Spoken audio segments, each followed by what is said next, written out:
Nos programmes offrent plusieurs langues. Veuillez visiter suprememastertv.com/schedule and suprememastertv.com/app. Σε πολλές γλώσσες. Παρακαλούμε δείτε suprememastertv.com/schedule και suprememastertv.com/AP. Aussi, ne manquez pas de nous suivre sur nos réseaux sociaux, YouTube, Facebook, Getter, Instagram, Reddit, Substract, Telegram, Tweets, TikTok, Truth Social, Tumblr, VK, et X Twitter, en plusieurs langues, en cherchant Supreme Master TV.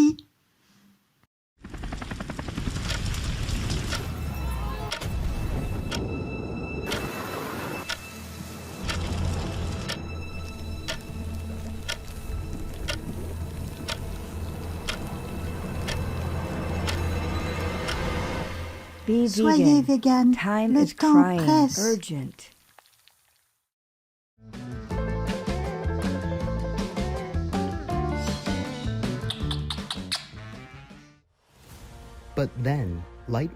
Mais la lumière viendra de l'Est et les indigènes commenceront à retrouver leur force, leur fierté et leur sagesse. Veuillez continuer à regarder la prophétie 302e partie, prophétie des Premières Nations d'Amérique du Nord, les 7 feux, les guerriers arc-en-ciel et l'ascension du phénix.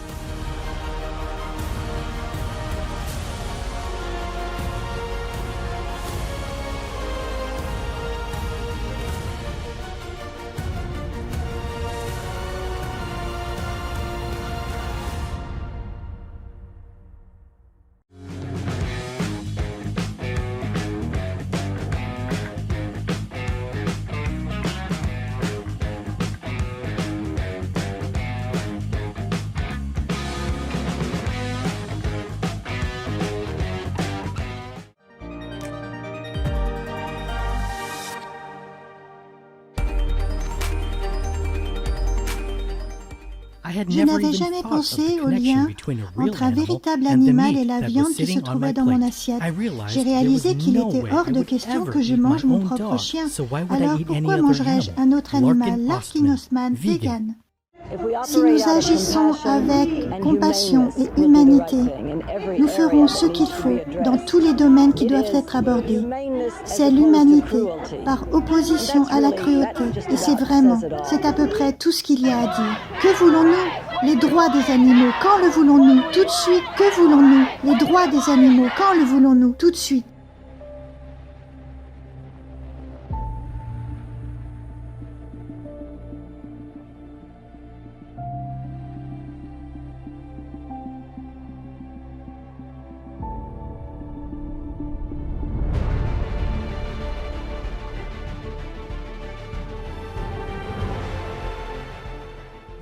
Téléspectateurs dynamiques, la belle région du lac supérieur en Amérique du Nord est connue pour sa production abondante de riz sauvage, l'aliment de base traditionnel des Ojibwe.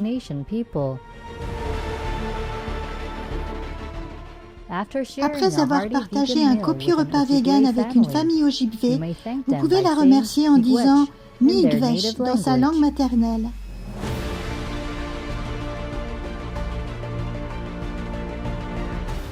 Je m'appelle Varseya.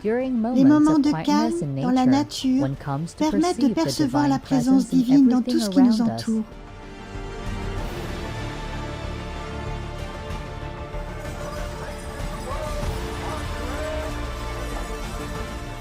Le peuple Ojibwe, épris de paix, vous félicite pour votre lien avec la Terre-Mère, renforcé par une contemplation quotidienne.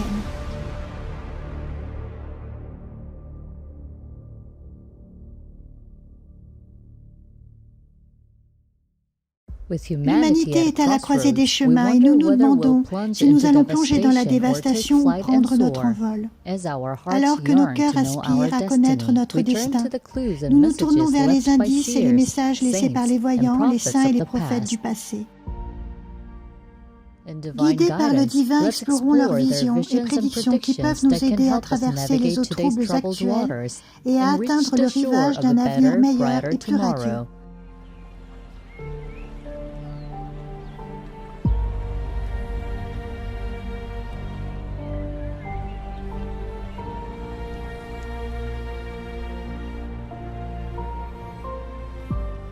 Dans notre dernier épisode, nous avons examiné la prophétie des guerriers arc-en-ciel des Premières Nations qui parle d'un nouveau peuple émergeant sur notre planète pour enseigner à l'humanité les valeurs du nouveau monde ou de l'âge d'or à venir.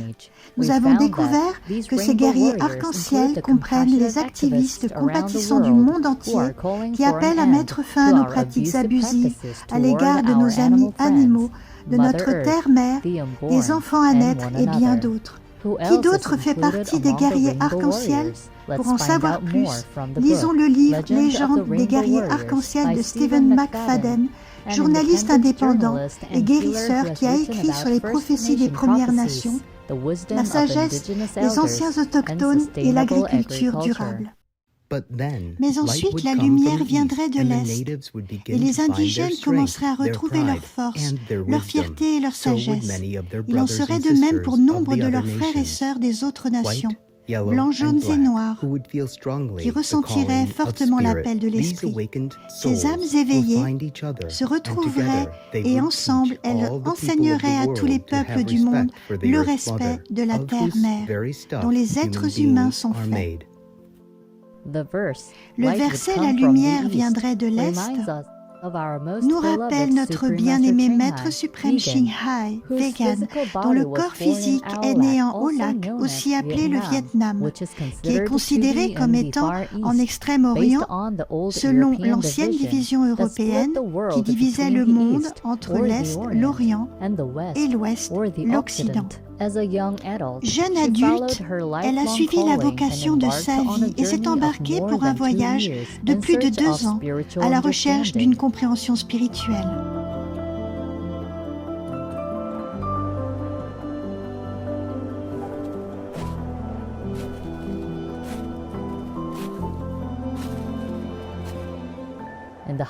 Dans les hauteurs de l'Himalaya, elle a trouvé un maître éclairé qui lui a enseigné la méthode de méditation Kuan Yin, une pratique ancienne qui a été transmise par une lignée de maîtres spirituels depuis des temps immémoriaux. Cette méthode permet de se connecter directement à sa propre nature divine par la contemplation de la lumière et du son céleste intérieur.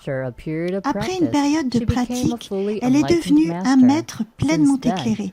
Depuis lors, à l'invitation et à la demande de chercheurs spirituels sincères, Maître suprême Shinghai a donné des conférences en Europe, en Asie, en Australie, en Afrique et aux Amériques, enseignant la méthode Kuan Yin à des personnes de toute race, religion et origine qui ressentent fortement l'appel de l'esprit.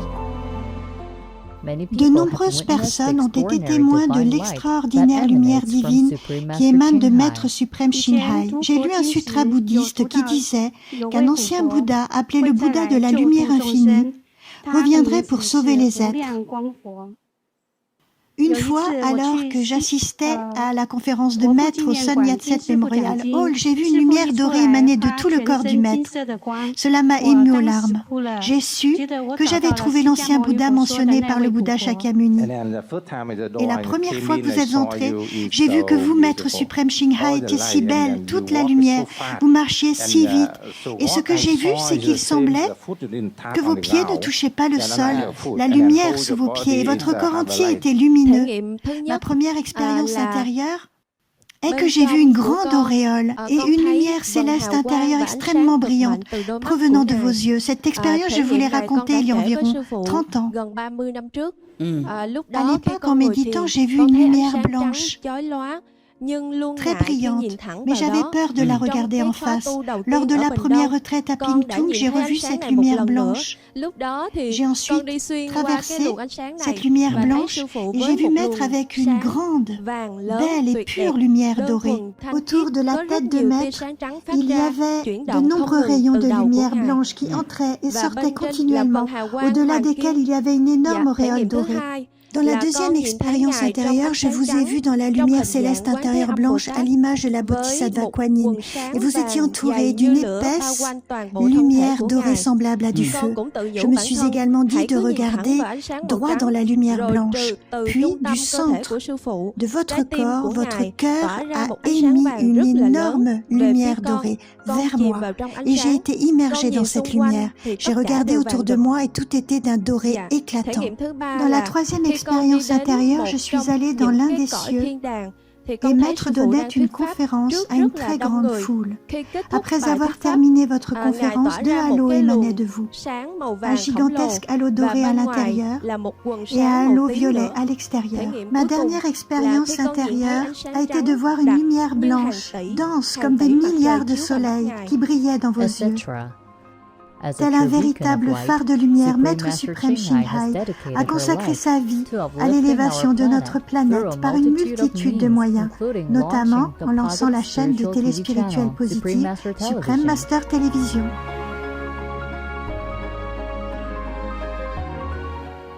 En inspirant le développement de Loving Hut, la chaîne internationale de restaurants véganes,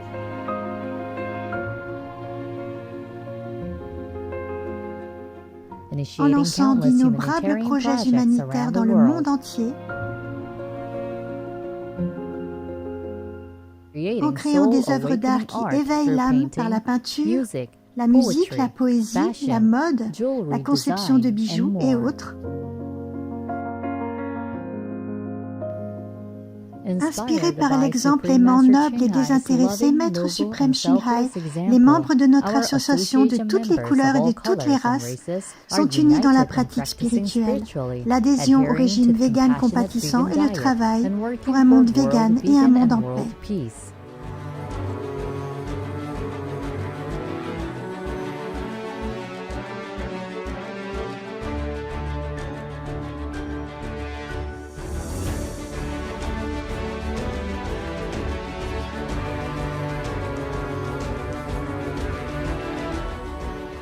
Du 30 novembre au 12 décembre, les membres de notre association venus du monde entier ont participé à la conférence des Nations Unies sur le changement climatique, la COP28, qui s'est tenue à l'Expo City de Dubaï.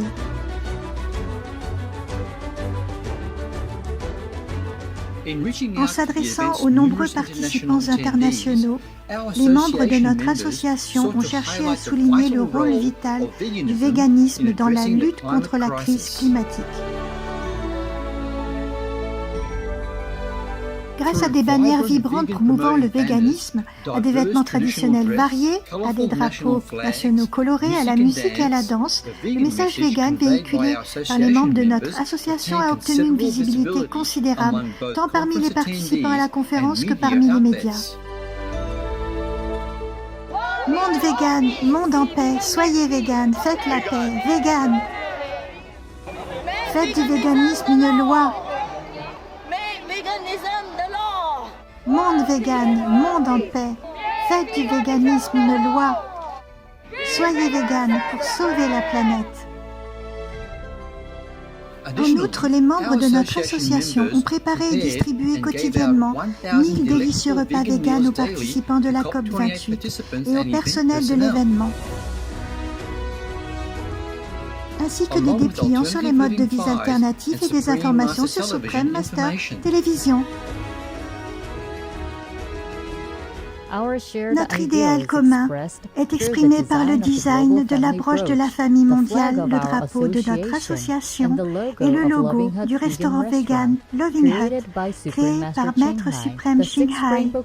Les 6 cœurs aux couleurs de l'arc-en-ciel comprennent les couleurs des 4 races, rouge, blanc, noir et jaune, ainsi que le vert pour la terre et le bleu pour l'océan. Il semble que les membres de notre association soient également des guerriers arc-en-ciel guidés par Maître suprême Shinghai.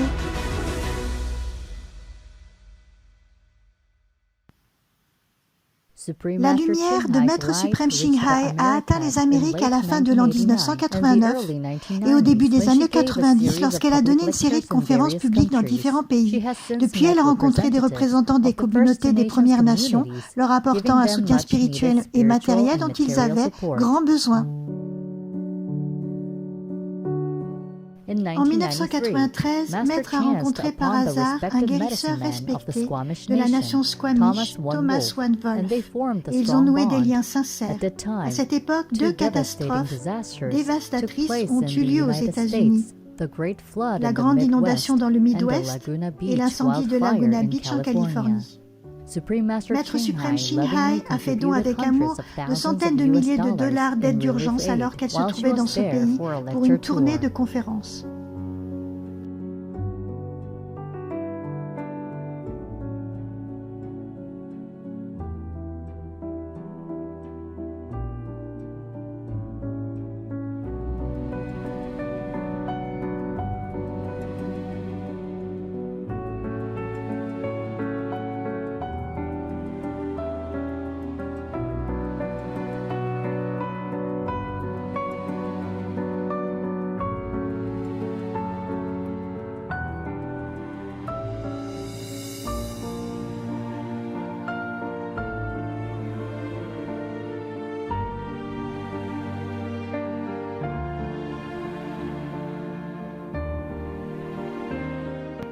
Lors d'une cérémonie de prière interconfessionnelle pour les victimes de l'incendie de Laguna Beach, Maître s'est retrouvé assis à côté de Thomas Van Wolf.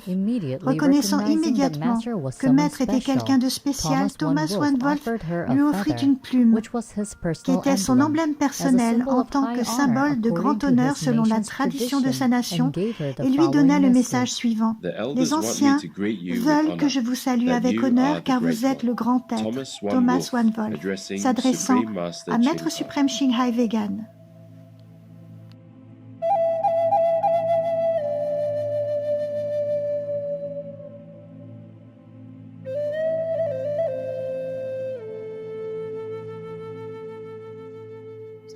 Thomas parlait à Maître suprême Shinhai de son père adoptif, le grand-père Pete Concha qui avait 95 ans. Son père leur avait parlé à Thomas Van Wolf et à sa femme Cherry de ce grand messager qui, Thomas Van Wolf, était sur le point de rencontrer et que ce messager amènerait le monde à sa porte. Lorsqu'il a rencontré Maître suprême Shinhai, il a cru qu'elle était cette messagère. Sa sagesse est un savoir partagé. Ainsi, à chaque mot qu'elle prononce, lorsqu'elle est légère et heureuse et qu'elle partage une plaisanterie ou autre avec vous, souvenez-vous d'une chose, le seul mot que vous entendez vraiment est joie. Lorsque vous marchez avec elle et que vous voyez des gens qui respectent et honorent son chemin et lui rendent hommage, alors vous recevez le don de sa paix. C'est ce que les maîtres sont pour les Indiens. C'est une bonne chose que le monde entier peut entendre. Que le dragon de l'Est, Maître suprême Shinhai, rencontre l'aigle de l'Ouest lui-même, qu'ils se réunissent et qu'ils disent « Je vous aime ». Alors c'est le message du monde. Par coïncidence, au début des années 90, des nouvelles et des signes ont commencé à apparaître, indiquant que les communautés indigènes du continent nord-américain commençaient à se relever, retrouvant force, fierté et sagesse, comme l'avait prophétisé Stephen McFadden dans son livre « Legend of the Rainbow Warriors », la légende des guerriers arc-en-ciel. Par exemple, le Congrès des États-Unis a adopté des mesures favorables pour mieux reconnaître et soutenir les citoyens autochtones, notamment le Native American Languages Act 1990, l'Indian Arts and Crafts Act 1990, le Native American Graves Protection and Repatriation Act 1990 et le Native American Free Exercise of Religion Act 1993.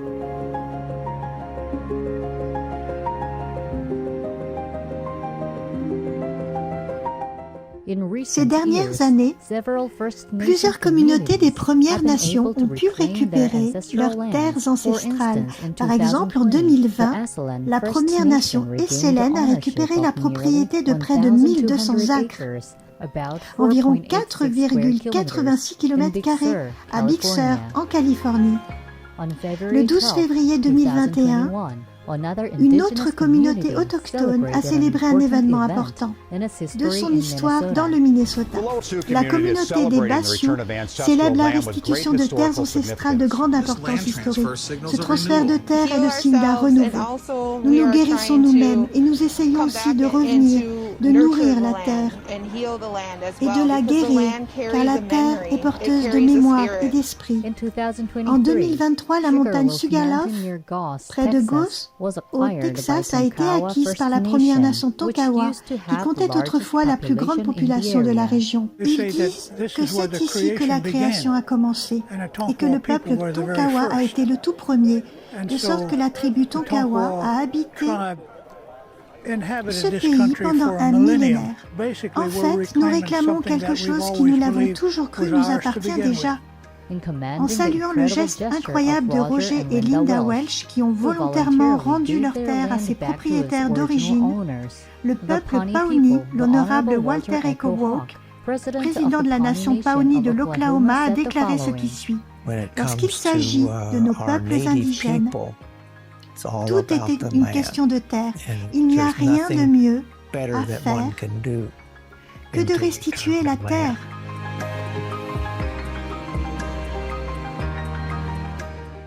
Grâce aux efforts du Land Back Movement, officiellement lancé en 2020, par l'organisation autochtone NDN Collective, davantage de terres devraient être restituées à nos frères et sœurs des Premières Nations qui pourront ainsi renouer avec leurs racines et reconstruire leur communauté et leurs identités culturelles.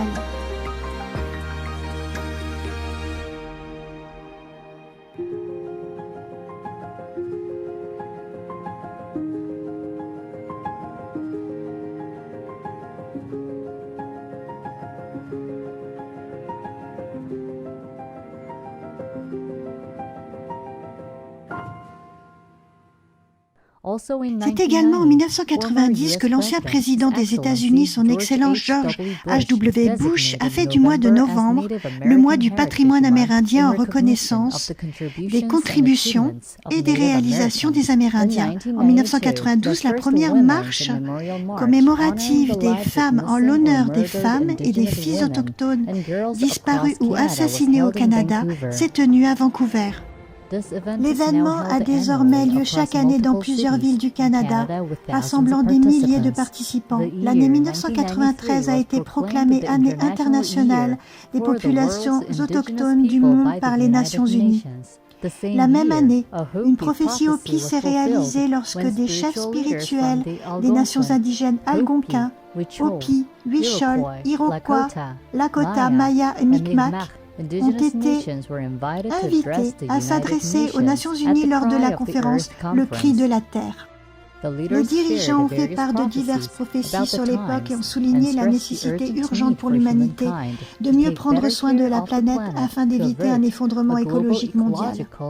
En 1994, 300 représentants des 547 nations amérindiennes reconnues ont rencontré l'ancien président, son Excellence Bill Clinton, lauréat du Shining World Leadership Award pour la compassion, lors d'une réunion historique, la première du genre à la Maison-Blanche.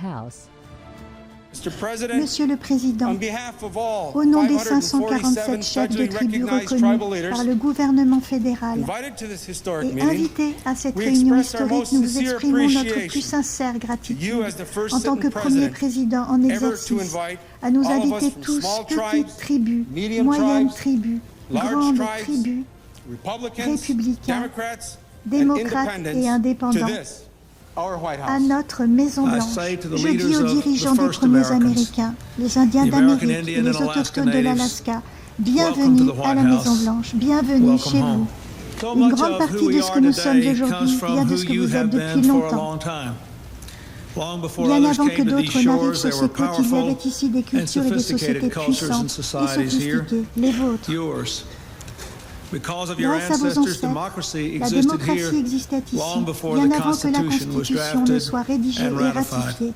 Tous ces développements positifs signifient que les peuples des Premières Nations ont commencé à se réveiller lorsque la lumière divine de l'Est incarnée par Maître suprême Shinhai a atteint le sol nord-américain il y a environ 3 décennies. Rejoints par d'autres groupes de même sensibilité et issus de tous les horizons, les guerriers arc-en-ciel ont enseigné au monde le retour à la valeur traditionnelle du respect et de la protection de la terre-mère. Dans le prochain épisode, nous explorerons d'autres signes auspicieux liés à l'ascension du peuple des Premières Nations après l'arrivée de Maître suprême Shinghai sur le continent nord-américain, ainsi que les prophéties à l'origine de cette connexion et de cet événement providentiel. La plus puissante prière quotidienne pour tout moment et avant la méditation qui est l'ordre de Dieu, et que Maître suprême Shinghai partage avec nous par la grâce bénie de Dieu.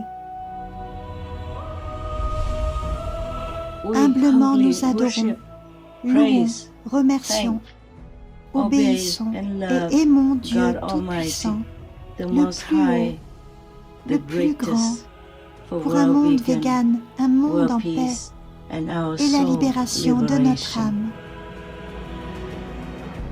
Nous remercions, aimons et louons le Fils unique de Dieu, qui est le Maître ultime pour notre salut. Nous suivons l'enseignement de tous les saints et sages. Nous les remercions, les aimons et les louons, eux qui sont les représentants de Dieu, pour notre élévation spirituelle.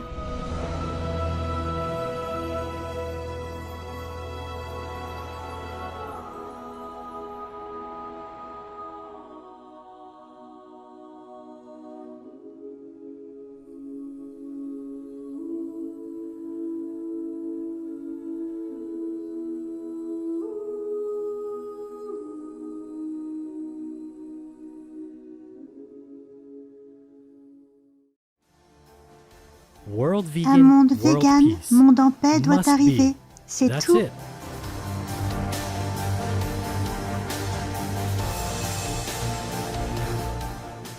Téléspectateurs aimant la planète, ce fut un plaisir de vous accueillir parmi nous aujourd'hui. Rendez-vous la semaine prochaine pour la suite des prophéties des Premières Nations d'Amérique du Nord, les 7 feux, les guerriers arc-en-ciel et l'ascension du phénix. Dans un instant, Shoghi Effendi, végétarien, gardien de la foi Baha'i, partie 2 sur 2. Veuillez rester sur Supreme Master Télévision. Puissiez-vous découvrir la joie du mode de vie vegan chaque jour avec un cercle d'amis qui s'élargit dans l'étreinte aimante de Dieu.